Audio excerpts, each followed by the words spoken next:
یعنی بخت نصر کے اٹیک سے جو ختم ہو گئے تھے یہ تو ایک پیریڈ تھا، اس کے بعد میں پھر سے ان کو آباد ہونے کا موقع ملا تھا، سلیمان علیہ السلام کی وجہ سے عروج ملا، پھر زوال پذیر ہوئے، عزیر کی وجہ سے پھر عروج ملا، پھر زوال پذیر ہوئے. تب یہ جو زوال تھا اب جس کا میں تذکرہ کر رہا ہوں عزیر کے بعد میں، اس زوال کے ریزنز میں ایک ریزن جو ڈسکرائب ہوتا ہے قرآن سے اور بعض دیگر اوتھینٹک سورسز سے معلوم ہوتا ہے، اس میں ایک بات بہت کامن آئی ہے، وہ یہ ہے کہ وہ اپنے انبیاء کی اور ان کی تعلیمات کی توہین کرتے تھے، مذاق اڑاتے تھے، بہت کیجول لیتے تھے چیزوں کو. تو نبیوں کی باتوں کو کیجول لینا یہ بڑا جرم ہے. اگر آج امت محمدیہ میں ایسے لوگوں کی تعداد بڑھ رہی ہے جو کہ حدیث کو فار گرانٹیڈ لیتے ہیں، تو پھر اس کا انجام بنی اسرائیل کے جیسا ہی ہوگا. ہم میں بہت سارے لوگ ایسے ہیں جو کہ حدیث کو، سنت کو مقدم نہیں مانتے، اس کے بجائے دوسرے چیزوں کو ہم جو ہے پریویلیج دیتے ہیں، ویٹیج دیتے ہیں. یہ بہت ڈینجر چیز ہے، اس کو اوائڈ کرنا چاہیے. میں اپنے موضوع پہ ہی جڑ کر آگے بڑھنا چاہتا ہوں. بیچ بیچ میں کچھ باتیں آ جاتی ہے، وہ روحانی تعلیم تربیت کے لیے ضروری بھی ہوتی ہے. تو ہم دیکھتے ہیں کہ بنی اسرائیل کی قوم کا وہ موومنٹ جو کامیاب ہوا تھا، اس موومنٹ کے نتیجے میں یہ لوگ پھر سے تھوڑا سا اسٹیبل ہو گئے. اب یہ 1500 سال کی تاریخ ہے، یعنی موسیٰ علیہ السلام سے محمد صلی اللہ علیہ وسلم کے درمیان کا جو عرصہ ہے 1500 سال کا ہے. تو اس پیریڈ میں عروج زوال 100 سال 300 سال کا ہوتا ہے، چھوٹا نہیں ہوتا. اب دیکھیے طالوت سے لے کے سلیمان علیہ السلام کی جو حکومت تھی یہی 100 سال سے زیادہ کی ہوتی. 40 سال جو ہے داؤد علیہ السلام کی حکومت رہی، 40 سال سلیمان علیہ السلام کی حکومت رہی، اور 14 یا 16 سال طالوت کی حکومت. اس درمیان میں ان کا گولڈن پیریڈ تھا، عروج کا، ڈومیننس کا. پھر زوال آیا، تو زوال کے بعد کی ریوائول کے لیے جو موومنٹ چلا، اس موومنٹ میں عزیر علیہ السلام کی بڑی کوششیں تھی. تو یہود قوم کے اندر داؤد اور سلیمان کو گولڈن پیریڈ کے لیے یاد کیا جاتا، جبکہ عزیر علیہ السلام کے لیے ان کے عقائد میں شرک ہے. وہ عزیر کو خدا کا بیٹا سمجھتے ہیں، کیونکہ مرگے سے قوم کو دوبارہ انہوں جو ہے اٹھا کے کھڑا کر دیا اور اتنا مضبوط کر دیا کہ وہ رومنز کو ہرا کے بھگا دیے. تو سورہ مائدہ میں یہودیوں کے شرک کا تذکرہ آتا ہے کہ وہ عزیر کو ابن اللہ قرار دیتے ہیں. عیسائیوں کے بارے میں آیا کہ وہ مریم کے بیٹے عیسیٰ کو خدا کا بیٹا قرار دیتے. یہودیوں کے بارے میں آیا کہ وہ عزیر کو خدا کا بیٹا قرار دیتے.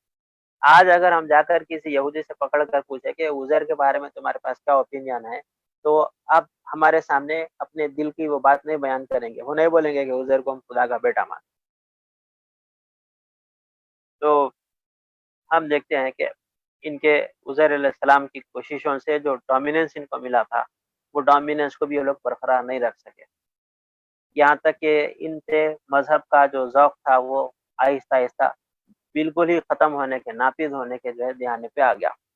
تو ان کی اصلاح اور رہنمائی کی ذمہ داریوں کو اللہ تعالیٰ نے زکریا علیہ السلام پہ سپورٹ کیا. تو زکریا علیہ السلام اس قوم کی ہدایت اور رہنمائی کے لیے بہت کوششیں کرتے رہے، اور وہ جو ہے وہاں پر اقصی اور ہیکل سلیمانی وغیرہ کے متولی رہے. اس درمیان میں ان کے پاس تورات آ چکی تھی، زبور آ چکی تھی، تو وہ اس کے عالم بھی تھے. زکریا علیہ السلام اپنی زندگی بھر ہیکل کی خدمت کرتے رہے. آخری وقتوں میں جو ہے وہ یحییٰ کی دعائیں اللہ تعالیٰ سے کیے.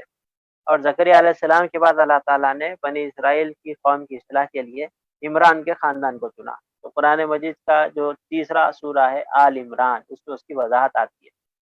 تو عمران کے خاندان میں عمران کی بیٹی مریم کو اللہ تعالیٰ نے چنا. عورتوں کے اوپر بی بی مریم کی فضیلت کا تذکرہ قرآن کے اندر آتا ہے کہ مریم کو دیگر دنیا کی عورتوں کے اوپر فضیلت دی گئی. اور قرآن یہ بھی کہتا ہے کہ 2 عورتیں ہیں جن کو ہم عورتوں کے لیے مثال قرار دیتے ہیں. ایک ہے بی بی مریم اور دوسری ہے فرعون کی بیوی آسیہ. قرآن میں نام نہیں آیا آسیہ، لیکن اشارہ ڈائریکٹ ہے کہ وہ فرعون کی بیوی ہے جس نے موسیٰ علیہ السلام کی پرورش کی. تو ان دونوں کو عورتوں کے لیے مثال قرار دیا گیا ہے. اب پڑھنے والے قرآن میں نکال کر پڑھ لے تو سورہ تحریم کے اندر وہ ساری چیزیں ان کو مل جائیں گی. تو اب یہاں ہم دیکھتے ہیں کہ زکریا علیہ السلام بی بی مریم کے مرشد ہیں. وہ بی بی مریم کی تعلیم تربیت کے ذمہ دار ہے، وہ سکھاتے ہیں، سیکھتے ہیں. اور بی بی مریم کو ان کی والدہ نے اپنی منت کے مطابق ہیکل کی خدمت کے لیے ٹرین کرانا شروع کر دیا. تو خالو کی حیثیت میں زکریا علیہ السلام بی بی مریم کو پڑھاتے تھے. بے موسم پھل دیکھ کر وہ سوال پوچھتے ہیں یا مریم انا لکی حاضہ، اے مریم موسم نہیں ہے پھل تیرے پاس کیسے آ گئے؟ تو بی بی مریم جواب دی کہ اللہ کا فضل ہے، اللہ جو ہے میرے کو بھیجا میں تھا۔ تو وہاں ان کو ریئلائز ہوا، تو زکریا علیہ السلام بڑھاپے کی حالت میں محراب کے پاس اللہ سے آ کے دعا کرتے کہ اے اللہ تو مجھے جانشین ایک وارث سے نواز، میرے کو بیٹے سے نواز، تاکہ میں تیرے اس بیٹے کو ہیکل کی خدمت کے لیے، مسجد کی خدمت کے لیے متعین کروں۔ اللہ ان کو نوازتا ہے یحییٰ علیہ السلام سے۔ زکریا علیہ السلام کے بعد یحییٰ علیہ السلام کو ذمہ داری پہ جو ہے معمور کیا گیا۔ پھر ہم دیکھتے ہیں کہ یہی یحییٰ علیہ السلام کزن ہے کس کے؟ عیسیٰ علیہ السلام کے، اور دونوں مل کر کوشش کرتے ہیں بنی اسرائیل کی اصلاح کی۔ تو یحییٰ علیہ السلام نے بنی اسرائیل کی قوم کی اصلاح کی جو کوششیں کی تھی، یہود کی تاریخ میں آپ دیکھیں گے تو جان دی بیپٹسٹ کے اندر آپ کو ساری چیزیں مل جائیں گی، یوحنا کی جو ہسٹری ہے اس کے اندر آپ کو بہت ساری چیزیں مل جائیں گی، یہاں تک کہ ہم دیکھتے ہیں کہ اسی قوم کے اندر اللہ تعالیٰ کی طرف سے عیسیٰ علیہ السلام پیدا ہوتے ہیں۔ تو فلسطین کی سرزمین میں اگر ہم دیکھیں تو ایک علاقہ ہے جسے بیت لحم کہتے ہیں، اور بیت لحم میں عیسیٰ علیہ السلام کی پیدائش۔ بی بی مریم بہت زیادہ شرمیلے مزاج کی، اب اللہ کا فیصلہ ہے کہ تم کو اولاد سے نوازا جائے گا، تو بی بی مریم پہلے تو اس سے جو ہے بہت پریشان ہوئی، یہاں تک کہ ان کی پریشانی کے جملے قرآن کے اندر آتے ہیں کہ وہ اس موقع پر کہتی ہے کہ اے کاش اس سے پہلے میں مر جاتی، لوگ میرے کو بھول جاتے۔ لقد متو وہ قومن نسیہ منسیہ، میں مر جاتی اور میری قوم میرے کو بھول جاتی، یہ تھا ہوتا۔ اور اللہ کا فیصلہ حکمت پر مبنی، انسانیت کے خیر خوبی والا فیصلہ۔ مریم جاتی ہے شہر کے آؤٹسکٹس میں، بیت لحم میں جو ہے جا کر وہ اسٹے کرتی ہے، تو وہاں ان کے لیے کھجوروں کا ایک درخت اگتا ہے کہ کھجوروں کا تذکرہ قرآن میں آتا ہے کہ یہ کھاؤ، اور پانی کا ایک جھرنا وہاں سے پھوٹتا ہے، اس کا نمکین پانی پیو تاکہ وہ ریکوائر منرلس ان کو مل جائے۔ تو بی بی مریم وہاں پر جو ہے عیسیٰ علیہ السلام کی پیدائش ہوتی ہے، بچے کو لے کے واپس آتی۔ عیسیٰ علیہ السلام کو جب لے کے آئے تو قوم کے لوگ ناراض ہوئے، مریم تمہارے والد اتنے شریف، تمہاری والدہ ایسی، تمہارا خاندان گھرانہ ایسا، اور تمہاری شادی نہیں ہوئی، بچہ کیسا ہو گیا؟ بی بی مریم اللہ کے اشارے کے حساب سے بچے کی طرف ہی بتا دیتی کہ یہی جواب دیتا، میں تو بات نہیں کرتی، میرے خاموش بیٹھنے کا روزہ ہے۔ اور ماں کی گود میں پیدا ہوئے سے بچہ جو تھا وہ بات کرتا ہے، قوم کو جواب دیتا ہے۔ اس کا ڈسکرپشن بھی قرآن میں آتا ہے سورہ مریم۔ 3 دنوں میں جتنے میں نے آپ کے سامنے حوالے دیے، آیت کا حوالہ دینا تو آسان تھا، میں تو سوروں کے حوالے دے رہا ہوں سیدھا سیدھا۔ آپ پڑھیے قرآن کے اندر سورہ بقرہ کا 70% کنٹینٹ بنی اسرائیل سے ریلیٹڈ ہے۔ سورہ آل عمران کے اندر بی بی مریم کے فیملی کا ڈسکرپشن ہمیں ملتا ہے، سورہ نساء میں پھر تھوڑا سا ڈسکرپشن ملتا ہے، آراف میں ملتا ہے، مائدہ کے اندر تو پورا واقعہ عیسیٰ علیہ السلام کا آئے گا۔ مائدہ کے آخری رکوع میں ہم پڑھیں گے عیسیٰ علیہ السلام کی سیرت کے واقعات ہم کو ڈائریکٹ ملتے ہیں، دسترخوان نازل کرنے کا واقعہ ابھی آئے گا 1-2 منٹ۔ پھر ایسے ہی ہم آگے بڑھے تو سورہ بنی اسرائیل پورا کا پورا، سورہ بنی اسرائیل اس کے نام سے، حالانکہ اور چیزیں بھی ہیں اس میں لیکن وہ نام پڑ گیا۔ سورہ کہف کے اندر موسیٰ علیہ السلام کا قصہ ہم کو ملتا ہے، سورہ طٰہٰ میں ڈسکرپشن ملتا ہے، قصص میں جو ہے اس کا ڈسکرپشن ہے، سورہ شورى میں اس کا ڈسکرپشن ہے، کتنی تفصیلات ہیں۔ پھر سورہ نمل ہے، سورہ سبا ہے، ان چیزوں میں بھی جو ہے ڈسکرپشن بنی اسرائیل۔ امت محمدیہ کو سب سے زیادہ بنی اسرائیل کی مثالیں دے دے کے اللہ تعالیٰ تعلیم تربیت کیا۔ کیوں؟ کیونکہ سب سے لمبے اسپین پہ وہ لوگ گزرے تھے، اور ان کا کچھ پریزروڈ ریکارڈ ہم تک پہنچا، ہم کو مل سکتا۔ عرب کے لوگوں میں کوئی مذہب کو اللہ تعالیٰ پنپنے نہیں دیا، ابراہیم علیہ السلام کا لایا ہوا دین محمد صلی اللہ علیہ وسلم کے ذریعے سے جو ہے پھر سے وہاں پہ قائم ہوا۔ اس درمیان میں دنیا میں جو امت مسلمہ کے طور پر بسے وہ یہودی ہی تھے۔ یہودیوں کو امت مسلمہ کا مقام حاصل تھا، کب تک حاصل تھا؟ جب تک کہ عیسیٰ علیہ السلام مبعوث نہیں ہوئے، اور جب عیسیٰ علیہ السلام مبعوث ہوئے تو وہ مقام ان سے لے لیا گیا اور عیسیٰ علیہ السلام کے پیرووں کو دیا گیا۔ عیسیٰ علیہ السلام بھی بنی اسرائیل کے ہی ایک فرد ہے، ان کی والدہ مریم بھی بنی اسرائیل کی ہی بیٹی ہے، اور عیسیٰ علیہ السلام کے کزن یحییٰ بنی اسرائیل کے ہی نبی ہے، الگ نہیں ہے۔ تو ہم دیکھتے ہیں کہ عیسیٰ علیہ السلام نے زکریا اور یحییٰ کے اس مشن کو جاری رکھا، بنی اسرائیل کی رہنمائی کے واسطے وہ لوگوں کے سامنے اسلام کو ہی پیش کرتے رہے، ایک خدا کی بندگی کی دعوت دیتے رہے۔ تو جو بگاڑ لوگوں میں آ گیا تھا، ریچولز کے طور پہ چیزوں کو پرفارم کرتے تھے، اس کی پوری اسپرچویلٹی مس ہو گئی تھی۔ اس ایکٹ کے پرفارم کرنے کے پیچھے جو فرما برداری کا رویے کا اظہار ہونا ہے، وہ فرما برداری کا اظہار نہیں ہوتا تھا، بیزارگی ایک قسم کی تھی، مذہب کو لے کے ایک قسم کا جو ہے انٹرسٹ لیس سماج بن گیا تھا۔ تو ایسے ماحول میں عیسیٰ علیہ السلام اپنے معجزات کے ساتھ میں رونما ہوئے، انہوں نے لوگوں کے سامنے اسلام کو پیش کیا، اور عیسیٰ علیہ السلام کو لوگوں نے ستایا، بنی اسرائیل کے لوگوں نے عیسیٰ علیہ السلام کو قبول نہیں کیا، ان کی نبوت کو قبول نہیں کیا، ان کو تکلیف دیتے رہے، ان کو ستاتے رہے، شہر کے اندر ان کے ساتھ جو ہے مذاق کرتے رہے، ان کو جو ہے چھیڑتے تھے، تو وہ باہر دریا کے کنارے کنارے وقت زیادہ گزارتے تھے۔ تو دھوبیوں کی بستی تھی، وہ دھوبیاں عیسیٰ علیہ السلام کے جو ہے پہلے مخاطب بنے، انہیں کو حواری کا نام دیا گیا، ڈسائپلس آف جیسس کرائسٹ بولتے ہیں ان کو انگلش میں۔ تو وہ ڈسائپلس عیسیٰ علیہ السلام سے جو کچھ سیکھتے تھے وہ یاد رکھ لیتے تھے، یہاں تک کہ قوم کے لوگ ان کے خلاف سازشیں کرنا شروع کر دی، عیسیٰ علیہ السلام پہ مرڈر کا چارج لگا، ریپ کا چارج لگا، اللہ ان کو بچاتا رہا، یہاں تک کہ جب عیسیٰ علیہ السلام کو مار دینے کی سازش ہوئی تو اللہ تعالیٰ ان کو زمین سے زندہ اٹھا لیا۔ اب ہم مسلمان ہیں، ہمارا عقیدہ یہی ہے کہ عیسیٰ علیہ السلام کو زندہ اٹھایا گیا، بنی اسرائیل کی تاریخ کا ایک بہت بڑا ٹویسٹ ہے، یہ ٹرن ہے، یہ عیسیٰ علیہ السلام کو زندہ اٹھا لیا گیا، آسمان میں اٹھا لیے، حالانکہ ابھی ان کا مشن برقرار تھا، باقی تھا۔ تو بنی اسرائیل کے لوگوں کے اندر یہ بات رائج تھی کہ عیسیٰ علیہ السلام کو تو انہوں پکڑ لیے، غار میں سے لائے، سزا دے دیے، سولی پہ لٹکا کے مار بھی دیے، پھر 2 دن کے بعد انہوں زندہ نکل کے غار میں سے آتے لوگوں کے سامنے اور آ کے بہت ساری چیزوں کا اعلان وغیرہ کرتے۔ اب ان کی کہانی ہے، جھوٹی ہے ہم یہ مانتے ہیں، لیکن اب وہ ڈسکرپشن ہے اور دنیا کے اندر ایک بڑی تعداد اس کو صحیح مانتے۔ تو بنی اسرائیل کی تاریخ میں اس کا ایک بلر اینڈ ہے، کلیئر اینڈ نہیں ہے، یعنی عیسیٰ علیہ السلام کو یہ لوگ مار دیے اور عیسیٰ علیہ السلام یہاں سے چلے گئے، پھر آگے کیا ہوا؟ ایک تو عیسیٰ علیہ السلام کی نبوت کو بنی اسرائیل میں یہودی جو تھے وہ مانے ہی نہیں، جو لوگ مانے تھے وہ باقی رہے۔ عیسیٰ علیہ السلام کے دنیا سے اٹھا لیے جانے کے تقریباً 60 سال بعد ایک حکمران جو کہ رومن حکمران تھا، یہودیوں سے اس کو دشمنی تھی کیونکہ اس کو ہرا کے یہاں سے بھگا دیے تھے، اگسٹس، وہ مسلمان ہو گیا، یعنی عیسیٰ علیہ السلام کا پیروکار ہو گیا اور وہ عیسائی بن گیا، اس کا مذہب جو ہے نصرانی کے طور پر جو ہے سامنے آیا۔ تو اگسٹس نے فیصلہ کیا کہ اب میں لوگوں کو سدھارتا ہوں۔ تو یہاں یہودیوں کی سلطنت جو ٹوٹی پوٹی ہو گئی تھی، عزیر کی موومنٹ کے بعد وہ بہت طاقتور ہو گئی تھی، اور ہیرود ان کا جو ہے ایک حکمران تھا۔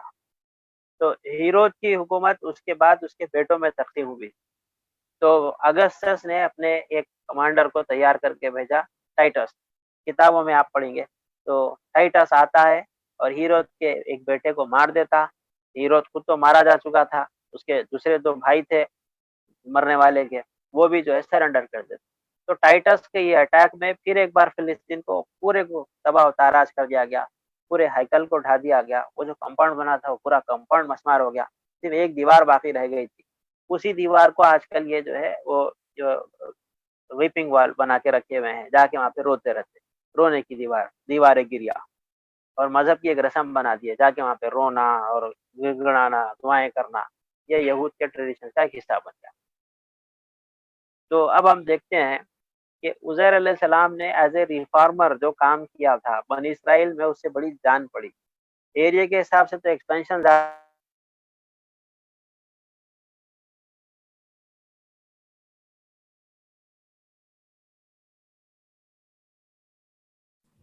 تو یہ تاریخ ہمارے لیے ایک بہت بڑا سبق ہے۔ اور سامعین، میں آپ کے سامنے آج کی گفتگو کا آخری پوائنٹ رکھتا ہوں، کل پھر ہم اس سلسلے کو جاری کریں گے۔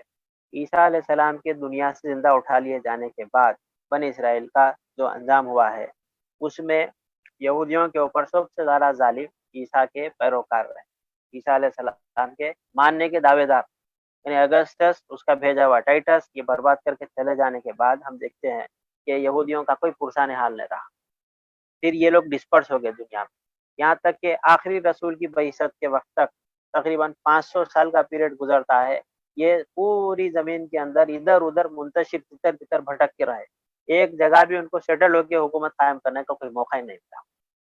کیوں نہیں ملا؟ چونکہ درمیان میں سازشیں ان کی ویسی ہوتی تھی، کبھی جو ہے وہ پومپے کو بلا لیے تھے نیچے، پومپے کو نے اگر ہم پڑھیں گے رومنز کی تاریخ میں ایک جو ہے بہت زیادہ شفاف قسم کا کمانڈر تھا، وہ آیا نیچے لڑکے بڑکے بیت المقدس کو تباہ کر کے گیا، ہیرود کی حکومت جو ہے پومپے کے جانے کے بعد ہی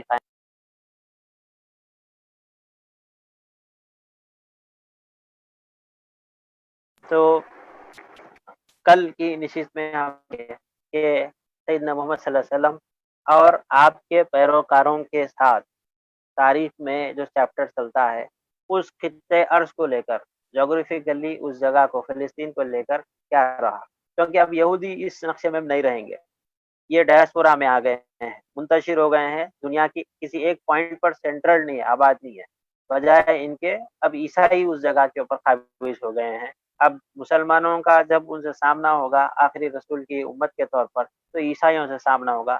کل کی گفتگو بہت اہم ہوگی، اسی مناسبت سے ہم اسے دیکھیں گے انشاءاللہ تعالی۔ تو آج سوال لینے کا نہیں ہے، البتہ جن سوروں کا میں نے تذکرہ کیا تھا ہمارے بھائی نے ٹائپ کر دیا، جو لوگ پڑھنا چاہتے ہیں سورہ سبا، سورہ بنی اسرائیل، سورہ مریم، سورہ مائدہ، سورہ آل عمران، سورہ نمل، سورہ بقرہ، طٰہٰ میں ان چیزوں کے ڈسکرپشن کو دیکھ سکتے ہیں، سورہ شعراء اور قصص میں بھی اس کے ڈسکرپشن کو دیکھ سکتے ہیں۔ آج کی تاریخ کی پورے ڈسکرپشن کے تعلق سے سورہ بنی اسرائیل کا پہلا رکوع، اس کی تفسیر دیکھیے، ترجمہ قرآن سے دیکھ لیجئے یا اسرار صاحب کے بیان القرآن سے دیکھ لیجئے، آپ کو بہت ساری چیزیں اس کے اندر مل جائیں گی۔ تو اسی پہ ہم آج کے سلسلے کو روکتے ہیں۔ وآخر دعوانا ان الحمد للہ رب العالمین۔ اگر کسی کو سوال ہے تو ہمارے اسپیکر سے پوچھ سکتے ہیں، چیٹ باکس میں ڈال دیں، ہینڈ ریس کرو یا پھر سوال کرو۔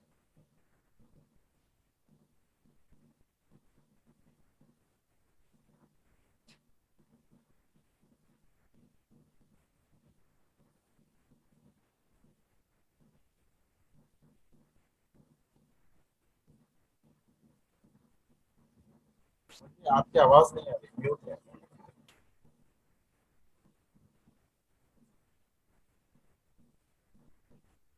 سوال ہے، لوگ عیسیٰ علیہ السلام کو مار دیے تو پھر ان کو